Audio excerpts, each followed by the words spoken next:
es la misma que todos los lunes, hasta aprenderla de memoria.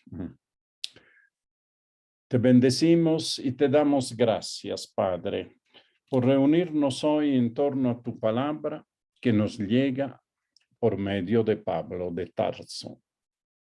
Que su ejemplo de consecuencia y dedicación al Evangelio nos anime a ser mejores servidores tuyos en medio de las comunidades y sociedades en las que nos has llamado a vivir.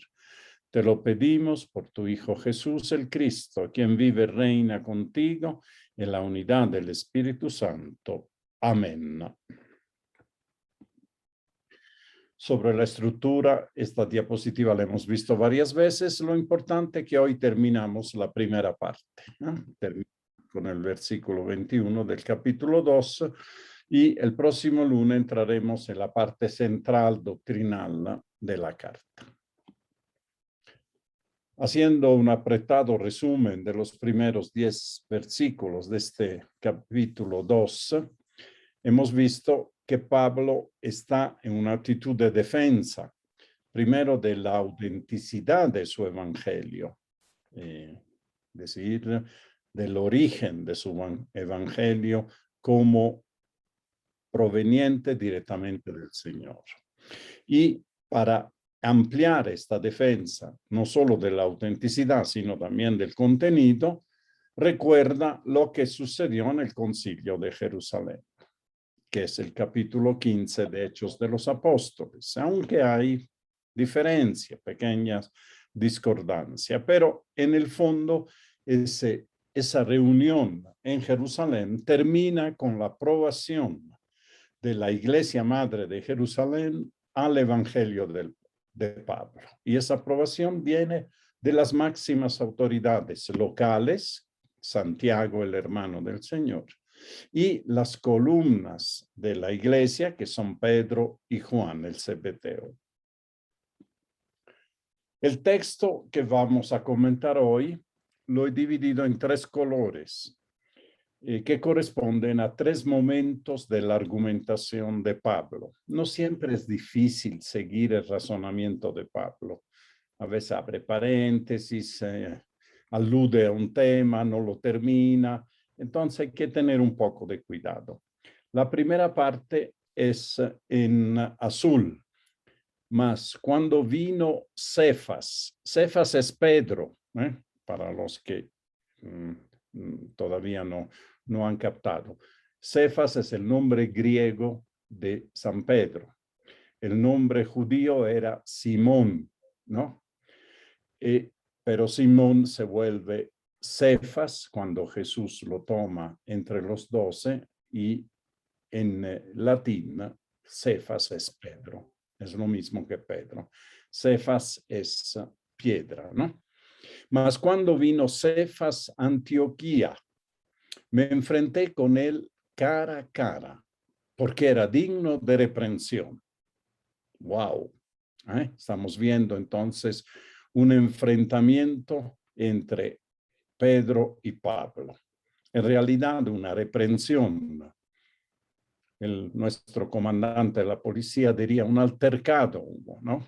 Claro que ahí no hubo armas, no hubo torturas, nada.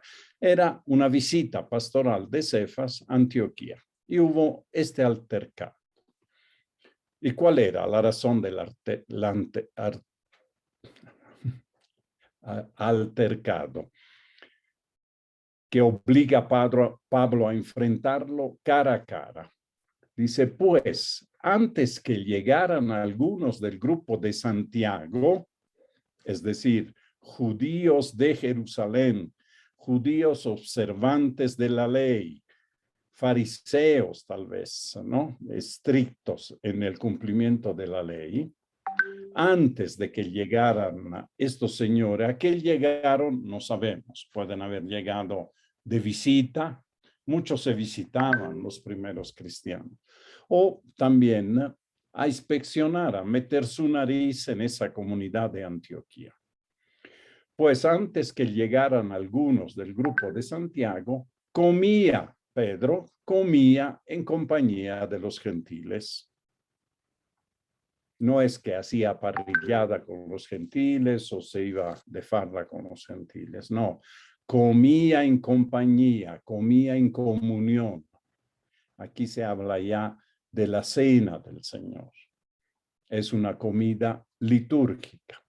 Pero una vez que aquellos llegaron, se le vio recatarse y separarse por temor de los circuncisos. Pedro cambia de actitud. Antes estaba tranquilo en medio de los gentiles, comiendo con ellos, celebrando con ellos la Eucaristía, diríamos hoy, pero llegan estos judeocristianos de Jerusalén, se asusta Pedro. Y de alguna manera se separa de ese grupo, empieza a no participar junto con nosotros. No solo eso,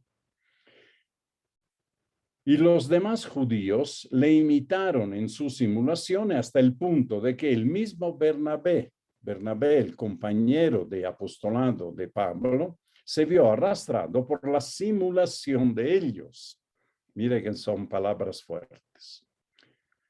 Pero en cuanto vi que no procedían con rectitud, según la verdad del Evangelio, dije a Cefas en presencia de todos, no aparte, no se lo llevó a caminar por las afueras de la ciudad, sino en la asamblea, delante de todos. Lo reprende, le dice, si tú, siendo judíos, vives como gentil y no como judíos, ¿cómo fuerzas a los gentiles a judaizar? Es una reprensión con toda regla. Después comentaremos. Esta es la primera parte, entonces. De alguna manera esto le sirve a Pablo frente a los Gálatas para mostrar que él, hasta Pedro le paró el coche cuando quiso separar los cristianos gentiles de los cristianos judíos en razón de que uno eran circuncisos, los otros no. La segunda parte, que son los versículos del 15 al 16, le sirve para reiterar su doctrina acerca de la justificación. Nosotros somos judíos de nacimiento y no gentiles pecadores. A pesar de todo, conscientes de que el hombre no se justifica por las obras de la ley, sino solo por la fe en Jesucristo. También nosotros hemos creído en Cristo Jesús, a fin de conseguir la justificación por la fe en Cristo y no por las obras de la ley, pues por las obras de la ley nadie será justificado. Ese es el tema fuerte que ya ha venido presentando por píldoras y que después veremos en el capítulo 3 explaya sobre ese tema. Pero en el fondo está diciendo eso. Nosotros que teníamos la ley, nos hemos bautizado en Cristo, es decir, hemos emprendido un nuevo camino, porque ese camino es el único que nos permite conseguir la justificación. Las obras de la ley nos sirven para ser justificado. Esto era para reencarar la dosis, digamos, de crítica hacia la actitud de Pedro, que no es doctrinal, hay que entender bien. La actitud de Pedro era más de conveniencia, excesiva prudencia podría ser, ¿no? Decir, ¿para qué vamos a escandalizar a esos pobres judeocristianos que vienen acá, después se le van a contar a Santiago, van a hablar mal? Mejor no darle motivo de escándalo. A veces se escucha también, ¿no? Estas palabras. Entonces, este es el motivo doctrinal. Y finalmente viene una objeción que Pablo presenta y responde desde el versículo 17. Ahora bien, si buscando nuestra justificación en Cristo, resulta que también nosotros somos pecadores, ¿estará Cristo al servicio del pecado? De ningún modo. Eso lo vamos a analizar después. Pues, si vuelvo a edificar lo que una vez destruí, a mí mismo me declaro transgresor. En efecto, yo por la ley he muerto a la ley, a fin de vivir para Dios. Con Cristo estoy crucificado y no vivo yo, sino que es Cristo quien vive en mí. La vida que vivo al presente en la carne, la vivo en la fe del Hijo de Dios que me amó y se entregó a sí mismo por mí. No tengo por inútil la gracia de Dios, pues si por la ley se obtuviera la justificación, entonces hubiese muerto Cristo en vano. La objeción que presenta es bastante seria, ¿no? Porque si Cristo, la fe en Cristo nos ha liberado del pecado, entonces, si yo sigo siendo pecador, entonces Cristo está al servicio del pecado. Eso es más o menos la objeción. Pero veremos cómo la responde después Pablo.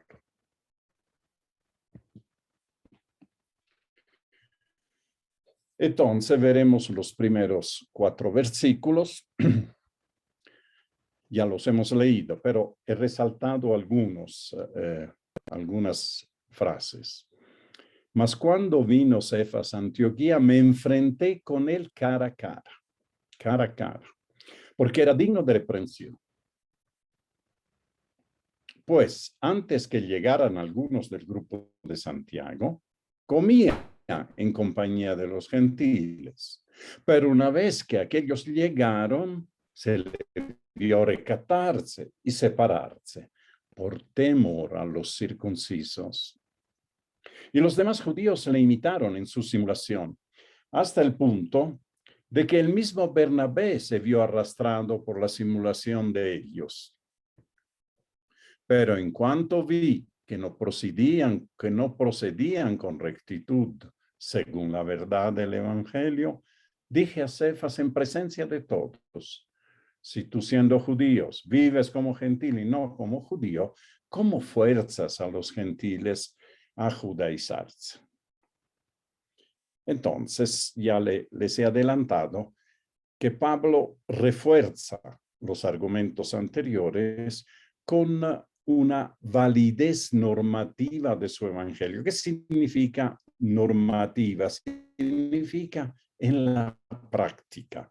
Cómo en la práctica su evangelio tenía valor, tenía un peso, hasta el punto de reprender a Pedro por la incoherencia de eso. Ese episodio de Antioquía no está en Hechos de los Apóstoles, está solo en la carta a los Gálatas, pero no tenemos por qué dudar que Pablo se la haya inventado. Todavía es el año 57 cuando escribe. Si fuese un invento de Pablo, seguro saltaban los demás de la iglesia a decirle: no seas mentiroso. Los únicos que tienen derecho a ser mentirosos, sabemos, son los políticos, que pueden mentir sobre cifras, sobre números, sobre noticias. Pero dentro de la iglesia no es esa la actitud. Entonces ese episodio hubo. Y fue un episodio que no fue un choque doctrinal como tal vez fue el Concilio de Jerusalén, donde había que decidir si se iba a circuncidar a todos los gentiles bautizados o no. Decidieron que no, por suerte. Aquí se trata de una actitud. ¿Qué actitud tomar cuando hay personas que pueden escandalizarse por lo que haces? Pero este escandalizarse no es algo que va en contra de la verdad, no va en contra del Evangelio, sino va en contra de un sentimiento, de una percepción que tienen los judeos cristianos, que no hay que comer junto con los gentiles. Entonces Pedro, para no dar posiblemente escándalo, ¿no?, se recata. Lo que es importante que no es solo, como les decía, ir a comer en casa de un judío, un gentil, eso se hacía también en Judea, sino que Pedro hace comunión, es decir, come la cena del Señor con los gentiles, hasta que, ante la presencia de los enviados por Santiago, por miedo, dice, a lo que dirán, se separa. Separarse, se usa. Cuando llegaron los de Santiago, se lo vio recatarse y separarse por temor a los circuncisos. con buenas intenciones. Tal vez lo hizo Pedro para no crear escándalo. Ya, mañana se van a ir y después volvemos a lo mismo. Pero no es lo mismo para los que fueron excluidos, separados de la comunión con Pedro, solo para quedar bien con otro. Es una vacilación en la práctica de Pedro, ¿no? Que afecta no solo a él, sino también a la comunidad de los otros judíos, incluso Bernabé, que era judío, aunque de Chipre, ¿no? Pero se sienten obligados a seguir a Pedro. Bueno, si Pedro hace esto, haremos lo que dice Pedro. Aquí podemos sacar muchas lecciones, ¿no? Que no todo lo que dice Pedro o todo lo que hace Pedro, nosotros tenemos que aceptarlo sin crítica, sin discernir. Hay acciones a veces que pueden crear problemas. En muchos temas donde hay una sensibilidad para grupos, para sectores de personas, a veces también los papas meten la pata. Entonces, no está mal con toda comunión, por eso no atrás, cara a cara, ¿no? En frente de la comunidad, ¿sí? Dije a Cefas en presencia de todos, así se habla dentro de la iglesia, en presencia de todos. Y lo que vale para el Papa vale a veces por los obispos. No es pecado criticar a la autoridad mientras esta crítica venga para anunciar más transparentemente el Evangelio. Entonces, en el fondo, Pedro da una muestra de hipocresía, ¿sí? Otros más indulgentes dirán excesiva prudencia, ambigua prudencia, pero la verdad, se portó como un hipócrita. Cuando no estaban los de Santiago, todo bien, comunión con todos. Pero cuando llegan eso, ya empieza a tenerle miedo, a separarse. Y Pablo no teme enfrentarse a Pedro, a sus imitadores, porque le reprocha la diferencia que hacen entre gentiles y judíos solo para quedar bien con Jerusalén, con el grupo de Santiago. Eso no está bien. Ellos tienen que hacer comunión con los gentiles, entre gentiles y judíos, por su fe, por su convencimiento, por la importancia que eso tiene en la construcción de la comunidad. Por eso le sigue a esto una parte doctrinal, la que pusimos de otro color antes. Nosotros, refiriéndose también a Pedro y a los que le siguieron, es como si hablara cuando se enfrenta con él delante de todos, es como si dijera eso Pablo. Entonces Pablo se dirige a la asamblea mirando a los de origen judía y le dicen, nosotros somos judíos de nacimiento y no gentiles pecadores. Esto significa que hay un poco de ironía, ¿no? Los judíos de nacimiento son separados, son santos, justos, digamos, ¿por qué? Porque son judíos, pertenecen al pueblo de Abraham. Los gentiles son pecadores solo porque no conocen la ley, porque no cumplen la ley, no cumplen los mandamientos y todo lo que viene. Bueno, nosotros, por un poco de ironía, somos judíos de nacimiento y no gentiles pecadores. A pesar de todo, no obstante eso, conscientes de que el hombre no se justifica por las obras de la fe, sino solo por la fe en Jesucristo, también nosotros hemos creído en Cristo Jesús a fin de conseguir la justificación por la fe en Cristo y no por las obras de la ley, pues por las obras de la ley nadie será justificado.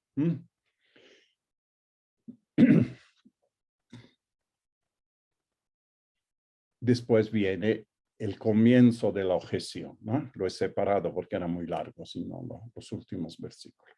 Ahora bien, si buscando nuestra justificación en Cristo, resulta que también nosotros somos pecadores, ¿estará Cristo al servicio del pecado? De ningún modo. Pues si vuelvo a edificar lo que una vez destruí, es decir, la ley, si vuelvo a agarrarme de la ley, después de haberla dejado a un lado a través del bautizo, a mí mismo me declaro transgresor. Ahí sí que soy pecador, ¿no? Ahí sí que me alejo de Cristo. No son los pecadillos los que hacen esto. De manera que en el versículo 15, Pablo apela a la común condición de judíos, ¿sí? Para remarcar que ahora todos, judíos y gentiles, saben que la salvación, la justificación, esta palabra justificación en Pablo tiene un significado jurídico. No es la única palabra que usa. A veces usa la palabra redención, que se refiere al Antiguo Testamento, ¿no? A ser redimido de manos de los enemigos. A veces habla de otra palabra, de emancipación, como el niño que tiene que ser quitado de la custodia del tutor. Es decir, hay diferentes expresiones, pero la justificación en términos jurídicos significa que el juez declara inocente, declara justo al imputado. Le presentan a alguien para ser juzgado, entonces el juez dicta la sentencia, este hombre es justo, déjenlo en libertad. Esto es el significado al cual se agarra, a fin de conseguir que seamos declarados justos por la fe en Cristo y obviamente actuemos como justos, pero no por las obras de la ley, no por lo que hacemos cumpliendo la ley, sino simplemente por la gracia de Jesucristo, ¿sí? Por tanto, aquí tenemos la explicación por qué no se puede hacer la separación de judíos y gentiles. Con la ley hay una separación. Unos siguen la ley, los otros no. Pero ya con la justificación en Jesucristo, todos seguimos a Cristo. Todos tenemos la misma fe en Cristo, ¿sí? Hemos dicho que la justificación es la salvación ante Dios. Hay un salmo, el Salmo 143, que Pablo utiliza un poco libremente a su manera, pero que le ayuda a reforzar esta idea. Ese dice, persigue mi alma el enemigo, mi vida estrella contra el suelo, me hace morar, no, perdón, 143, sí, está bien, el número 2. Yahvé, escucha mi oración, presta oído a mis súplicas, por tu lealtad respóndeme, por tu justicia. No entres en juicio con tu siervo, pues no es justo ante ti ningún viviente. A Pablo le impactó mucho este versículo del Salmo 143. Nadie es justo delante de ti. Y en Romanos 3:20 lo vuelve a citar esto. Nadie es justo delante del Señor. Es el Señor que nos hace justo, nos declara justo y nos hace justos, pero no por las obras buenas que podamos hacer, sino por la fe en Jesucristo. Es el tema recurrente en Pablo. La fe en Cristo es diferente de la fe en el Antiguo Testamento. Este es un buen punto. ¿Qué significa la fe en el Antiguo Testamento? Fe en el Antiguo Testamento significa fidelidad a Dios, pero ante los otros dioses. Es una especie de mandamiento más. No tendrá otros dioses más que mí. Eso significa poner toda la confianza y mantenerse fieles al culto de Yahvé y no irse detrás de dioses, ¿no? En cambio, la fe en Cristo no es una actitud mía de ser fiel a Cristo. La fe en Cristo nuestra no es que seamos fieles y que no reneguemos, no tengamos apostatías de Cristo, no. No depende de nosotros. Es el don que hemos recibido, justos y pecadores, a través del bautizo. Entonces, la fe en Cristo es la que nos salva. ¿Por qué? Porque es el don gratuito de Cristo que se entregó por nuestros pecados, ¿sí? Aquí viene entonces la objeción. Dar salvación a pecadores, ocuparse de los pecadores y no de los justos. ¿Acaso Dios no tiene que tomar cuidado de los buenos, de los justos, protegerlo, salvarlo en todas las situaciones, darle su protección? Eso pensamos también hoy, ¿no? Entonces la objeción es, ¿cómo Cristo se preocupa de salvar a pecadores, habiendo tantos justos en el mundo? Esta objeción es que dar la salvación no implica que Cristo está al servicio del pecado. Esta es la pregunta, objeción que se hace a sí mismo Pablo. Cristo que va detrás de los pecadores está yendo detrás del pecado, está al servicio del pecado, porque está yendo a reparar, si quieren, ¿no? Lo que hace el pecado. En absoluto, responde Pablo. La única manera de hacerme pecador, ¿no?, es revalorizando la función de la ley, es decir, abandonando o dejando de lado el don de la fe que he recibido, poniendo mi confianza en la función de la ley. Esto es, digamos, la respuesta, pero si nos damos cuenta, a Jesús le dijeron lo mismo. ¿Qué le decían los fariseos? Este Jesús acoge a los pecadores, come con ellos, ¿no? Los pecadores, según la ley, que la ley ha condenado, los cobradores de impuestos, ¿no?, que manejaban dinero pagano y explotaban a sus connacionales. Jesús acoge a los pecadores y parece despreciar a los justos. Y los justos para ellos eran los fariseos, los que cumplían la ley hasta el último ápice. Lo mismo que le dijeron a Jesús, ahora le pueden decir a Cristo en Pablo, a Pablo por Cristo, ¿no? Es lo mismo. Pero Pablo toma esta objeción, ¿no?, para decir, un momento, ya la fe en Cristo me ha salvado. Puedo seguir pecando, eso no lo puedo evitar. Pero el verdadero pecado es abandonar la fe de Cristo y volver a guiarme por la fe en la ley, es decir, por las obras de la ley. Y refuerza este argumento con los últimos 3 versículos. En efecto, yo por la ley he muerto a la ley, a fin de vivir para Dios. Con Cristo estoy crucificado. Y no vivo yo, sino que es Cristo quien vive en mí. La vida que vivo al presente en la carne, la vivo en la fe del Hijo de Dios que me amó y se entregó a sí mismo por mí. No tengo por inútil la gracia de Dios, pues si por la ley se obtuviera la justificación, entonces hubiese muerto Cristo en vano. Aquí toma otro argumento. Es un segundo argumento para rechazar la objeción que hemos visto antes. En el bautismo, con el bautismo, uno muere, yo he muerto a la ley. ¿Qué significa que yo por la ley he muerto a la ley? Ahora vamos a ver esta parte por la ley, pero yo he muerto a la ley. He muerto a la ley como fuente de salvación. Ya mi vida no depende de la ley. Mi salvación no depende de la ley. Entonces, para la ley es como si estuviese muerto yo. Ya no puede hacer nada para mí, no puede hacer nada para un muerto, sobre un muerto, como en las películas, ¿no? Van rematando todos los heridos en el campo de batalla, en la Edad Media, digamos, y cuando llegan a uno ya está muerto. ¿Para qué? ¿No?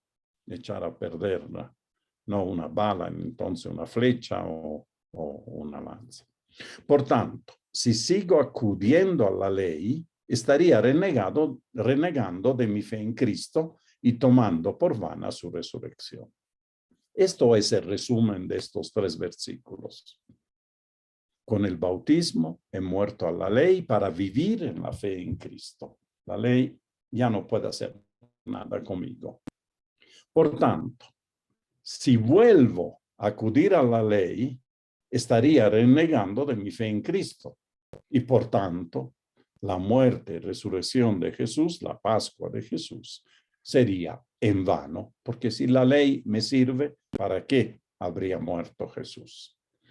Esto se explicita en 3 momentos. Morir a la ley significa que la ley no puede actuar sobre un muerto, ¿verdad?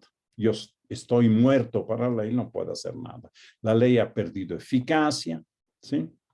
Pero al tiempo que yo he muerto a la ley, he sido invadido, he sido revivido, si queremos, por Cristo, que ahora vive en mí. Y aquí tenemos que citar o ir a leer el capítulo 7, versículo 4 y 6 de la carta a los romanos, que aclara aún más estos puntos. Dice así: así pues, hermanos míos, también vosotros quedasteis muertos respecto de la ley por el cuerpo de Cristo, para pertenecer a otro, aquel que fue resucitado de entre los muertos, a fin de que fructificáramos para Dios. Es el mismo concepto, morir a la ley para vivir la vida de Cristo. Y más adelante en el versículo 6 dice: más al presente hemos quedado emancipados de la ley, muerto aquello que nos tenía aprisionado, de modo que sirvamos con un espíritu nuevo y no con la letra vacía. Ya les he mencionado que la carta a los romanos es una ampliación y profundización de la temática que toca Pablo en la carta a los Gálatas. Esto es uno de los puntos que después desarrolla en la carta a los romanos en varios capítulos.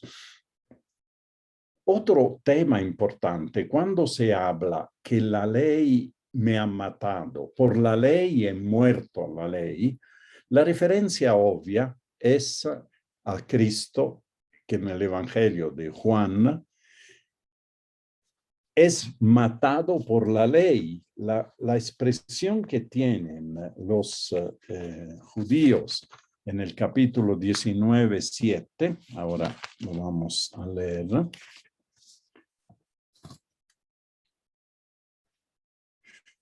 Cuando Pilato le dice: tomadlo vosotros y crucificadlo, porque yo no encuentro ningún delito en él. Los judíos le replicaron: nosotros tenemos una ley, y según esa ley debe morir, porque se tiene por hijo de Dios. Esa es la razón por la cual los judíos quieren a Jesús muerto, porque Jesús ha afirmado que es hijo de Dios. Pero a los romanos le dicen que es un guerrillero, que es un bandolero, que que quiere subvertir el orden para que lo maten con la ley de los romanos, no con la ley de los judíos. Entonces Pablo toma esta referencia que Jesús fue matado según la ley mató a Cristo. Pero Cristo resucitado nos ha dado la gracia en el bautismo de sustraernos al poder de la ley. Ya no la ley, sino a Cristo que vive en mí. Entonces, ¿a qué viene tantos temores, tanto recateo de Pedro, ¿no? Por los que le quieren imponer la ley, los que quieren juzgarlos por la ley. Esto es un poco el argumento. Y la conclusión es muy fuerte. Consecuentemente, si la salvación viniera de la ley, si todavía la ley fuera necesaria para salvarnos, Cristo habría muerto en vano. Esta es la conclusión de su argumentación. Con eso, entonces, según Pablo, queda totalmente descartado volver a que la ley domine en nuestras acciones y en nuestra vida. Con esta explicación, ahora podemos releer la segunda parte del capítulo 2 que hoy hemos comentado. Sin duda, en este momento, después de la explicación, es un poquito más clara. Leemos lentamente. Mas, cuando vino Cefas a Antioquía, me enfrenté con él cara a cara, porque era digno de reprensión.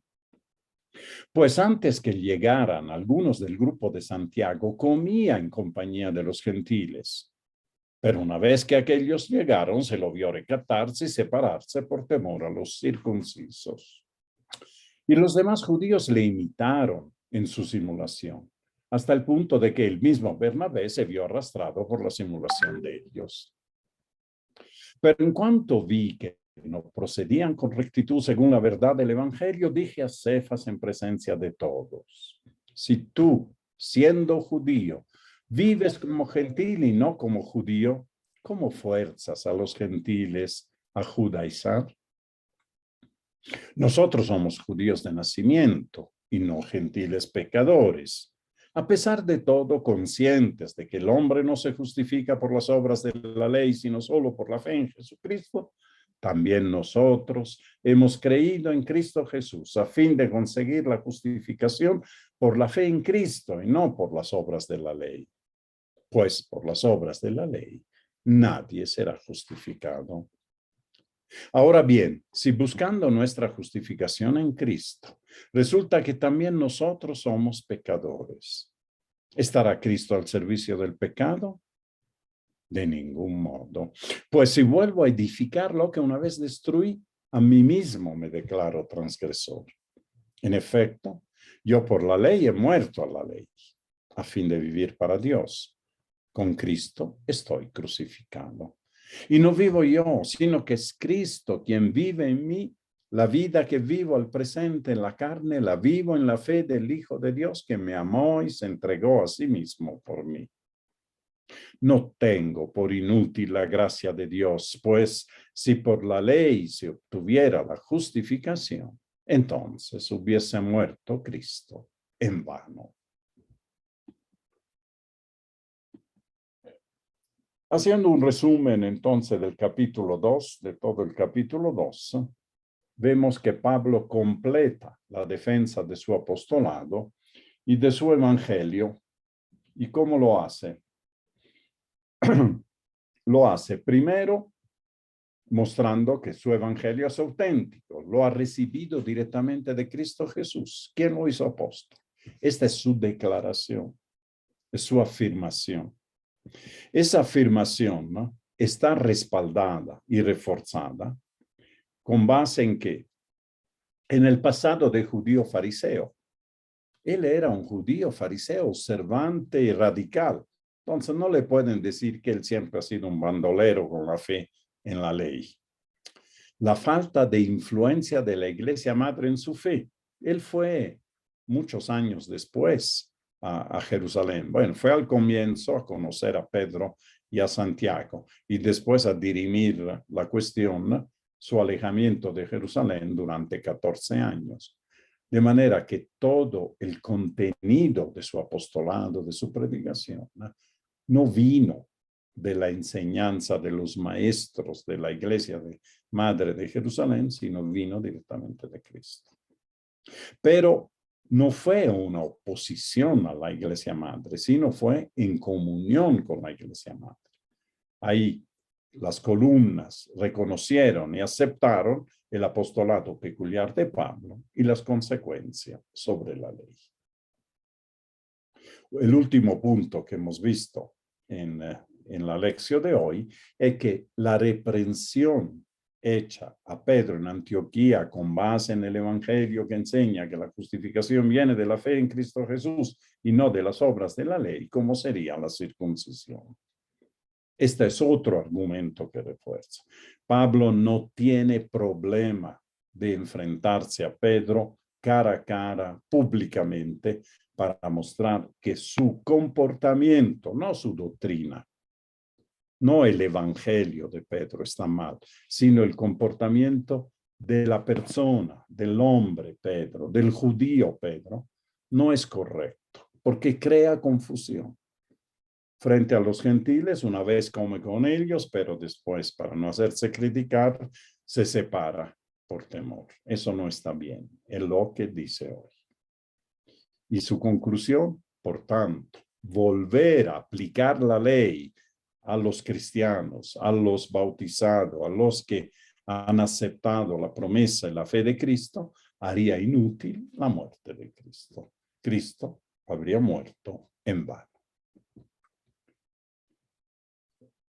Una primera aplicación es que si ustedes comparan lo que narra Pablo, que lo narra en el capítulo 1 y 2 de su vida, para reforzar obviamente sus argumentos sobre el Evangelio que ha anunciado a los Gálatas, si lo compara con lo que nos cuentan Hechos del capítulo 11 al capítulo 15, que es la misma historia, pero diluida, digamos, en un arco mucho más amplio, entonces encontramos que son dos narraciones independientes de acontecimiento de la vida de Pablo sucedidos después de su conversión.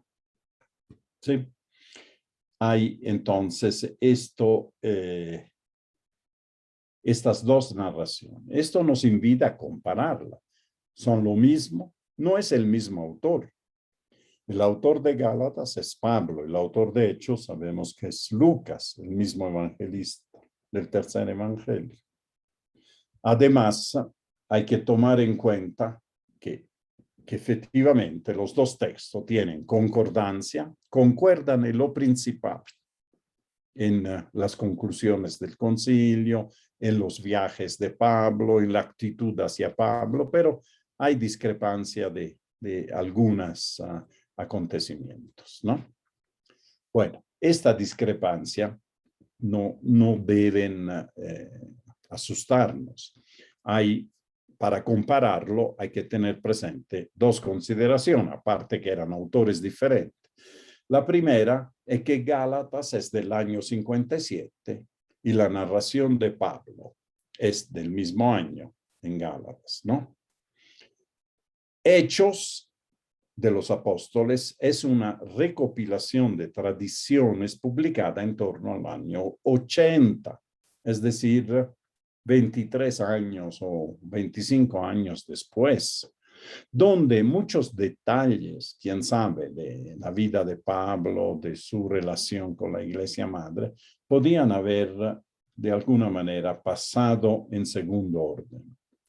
La intención de Pablo al contar su vida no es hacer un relato de los hechos de su vida, sino es apoyar con algunas experiencias de su vida la argumentación central de los Gálatas, que la fe y no la ley, y que su evangelio es auténtico. Mientras la intención de los hechos, la finalidad de Hechos de los Apóstoles, es narrar los comienzos un poco de manera de más adulcorada, ¿no? Quitando muchos episodios y muchos temas que ya no tenían importancia por el año 80, ¿no? En narrar los comienzos de la historia de la Iglesia con algunos hitos, algunos relatos que por el año 80 aún mantenían o habían adquirido relevancia. Lo que ya no tenía relevancia, tantas cosas que fueron circunstanciales, digamos, ¿no? Eran coyunturales al comienzo de la Iglesia o a los años 50 o algo así, lo ha dejado. Es obvio que Lucas hace un seguimiento a partir del capítulo 15 de todo el apostolado de Pablo hasta que llega a Roma, pero a grandes pinceladas, yo diría, sin ir a los detalles que a Pablo le interesaron al escribir la carta a los Gálatas por otros fines, no para contar su vida, sino para dar algunas enseñanzas. Una última aplicación, ¿no? Es que encontramos muchas veces la palabra ley, en griego es nomos, ¿no? En las cartas de San Pablo, no solo en Gálatas, en todas las cartas se habla de la ley. ¿Cuál es el significado de la ley? ¿Qué entiende Pablo? Entiende muchas cosas, dependiendo del contexto en el cual usa la palabra nomos. En primer lugar, la ley es en general el Antiguo Testamento, en su conjunto. Es la ley de vida para los hombres. Entonces, algo positivo. El Salmo 119, uno de los salmos preferidos por los judíos, porque es el elogio, la alabanza a la ley divina. Es el salmo más largo, ese que tiene 200 y pico versículos, pero que cada versículo repite como una ejaculatoria, como una letanía, la palabra ley, mandamiento, precepto, etc. Es decir, es una ley de vida. Si quieres ser feliz, si quieres vivir bien, sigue la ley del Señor, no sigas otras cosas. Esto es bueno, es positivo. El problema está si esa ley de vida es capaz de darte la salvación. El código de la alianza a veces no es tanto todo el Antiguo Testamento, los profetas, los salmos, etc., sino específicamente las normas contenidas en Éxodo, en Levítico y en Números, y también en parte en Deuteronomio, que es llamado normalmente el Código de la Alianza. Podríamos decir el Pentateuco en general, con todas sus exigencias legales. Una de estas era la circuncisión, pero también había una serie de prescripciones para la pureza, la impureza, para si uno tocaba a un muerto, si una mujer tenía sus reglas, es decir, una serie de qué hacer en el caso de la lepra. Esto lo sabemos de los evangelios, ¿no? Cómo debía comportarse un leproso frente a la comunidad. Estas son normas, el código de la alianza. A veces se refiere a eso. Son estas normas que ya no sirven para los judíos, a menos que sean generales, los 10 mandamientos. Los 10 mandamientos podrían ser un código para judíos, para gentiles, no es exclusivamente para judíos, son leyes universales, con exigencias universales. Y es interesante porque en algunas cartas muestra que los gentiles también tienen ley. Cuando él habla que no hay que dejarse guiar por la ley, también se refiere a las normas de los gentiles. Por ejemplo, los gentiles vivían de la superstición. Sabemos que la superstición era una norma de vida y liberarlos de la superstición era uno de los objetivos de la predicación del Evangelio. También las instrucciones divinas son la ley, las obras de la ley, lo que uno tiene que hacer, los preceptos de la piedad, de la oración, de la limosna, todas estas cosas, las obras de la ley, son también la ley. En la carta a los Gálatas veremos que la ley y las obras de la ley son prácticamente la misma palabra. Y también en un sentido positivo es el ordenamiento, la regla.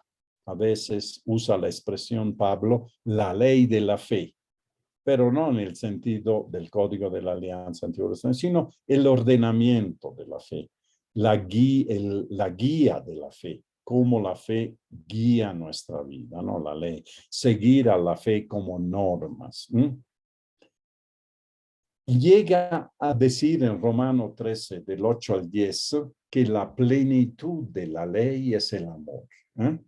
Es una expresión muy evangélica que tiene Pablo al final de la carta a los romanos, casi al final, en la parte un poco de exhortación, parenética, como se dice técnicamente, de exhortación. Con nadie tengáis otra deuda que la del mutuo amor. Pues el que ama al prójimo ha cumplido la ley. Miren que aquí Pablo quiere que cumplan la ley. No hay contradicción. Después lo explicamos. En efecto, lo de no adulterarás, no matarás, no robarás, no codiciarás y todos los demás preceptos se resumen en esta fórmula. Amarás a tu prójimo como a ti mismo. Son las palabras de Jesús cuando le pregunta al joven escriba, ¿no? ¿Qué tengo que hacer para tener la vida eterna? Amarás a tu prójimo como a ti mismo.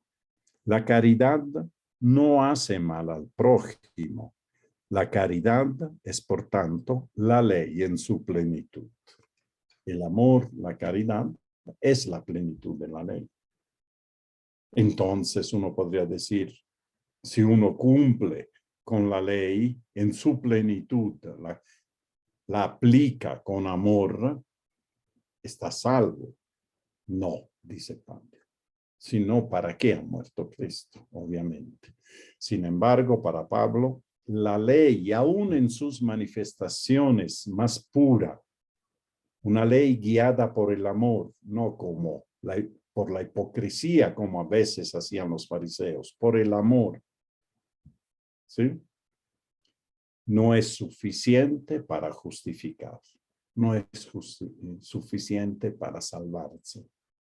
Peor aún, la ley en sí mata. La ley ata la salvación al cumplimiento de obras que yo hago cuando la salvación viene de Dios a través de la Pascua de Cristo. Gracias a la Pascua de Cristo, la ley ya no tiene poder sobre mí, sino la fe en Cristo. Esta tiene que ser la guía. Una vez que me muevo con la fe en Cristo, bien vengan las obras de piedad, bien venga el amor al prójimo y todos los demás.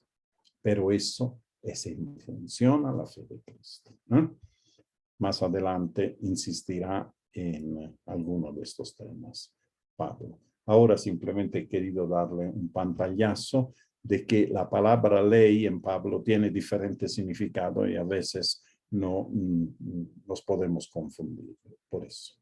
Bueno, esto creo que es todo para hoy. Así hemos terminado la lección 5 y 6 y todo el capítulo 2. Les puedo mandar la presentación completa de la lección 5 y la lección 6. Y enciendan sus micrófonos, los que quieren participar. Tenemos